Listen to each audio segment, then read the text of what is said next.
all of your houses are complete and your paper is full of houses, let's talk about how we can start to add a little bit of color.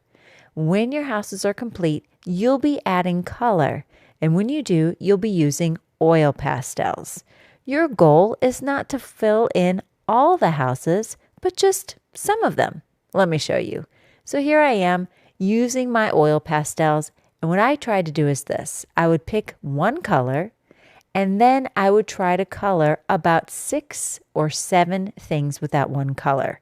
Not all in one place. I would try to spread that color out a little bit. And here's why. When a person looks at your work of art, their eye usually travels from color to color. If you put all of the color in one spot, well, then when somebody looks at your masterpiece, they'll only look in one spot. However, if you spread colors throughout, thinking of your composition or your placement of things, it'll make it so people look at all parts of your drawing. So consider that when you're coloring, just like I was. I colored at least 8 to 10 things, making sure to pick different places on my paper before switching to a different color. Now, once all of your coloring is complete, and you don't have to color everything, but when you have a good amount of your artwork filled in, let's talk about how we can use watercolor paint.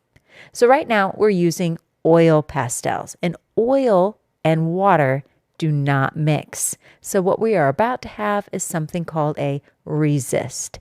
When we add the watercolor, magic will happen. That oil will push the watercolor off and make it so your beautiful designs shine through. Check it out. I'm painting right on top of my oil pastels. And because oil and water don't mix or they resist, then suddenly you can see my design. You could paint, you could splatter paint. The choice is yours. Just make sure you're doing your best. And if you mix your colors too much, your colors are going to start to become muddy. So what you'll want to do is keep your colors in certain sections. I have turquoise at the top, magenta on the right, purple in the middle. I'm not overlapping the colors, trying to keep them separate with a couple of fun splatters in between. There you have it. Piece of cake. I can't wait to see the beautiful houses, the lovely patterns, the incredible way that you color your masterpieces and paint them.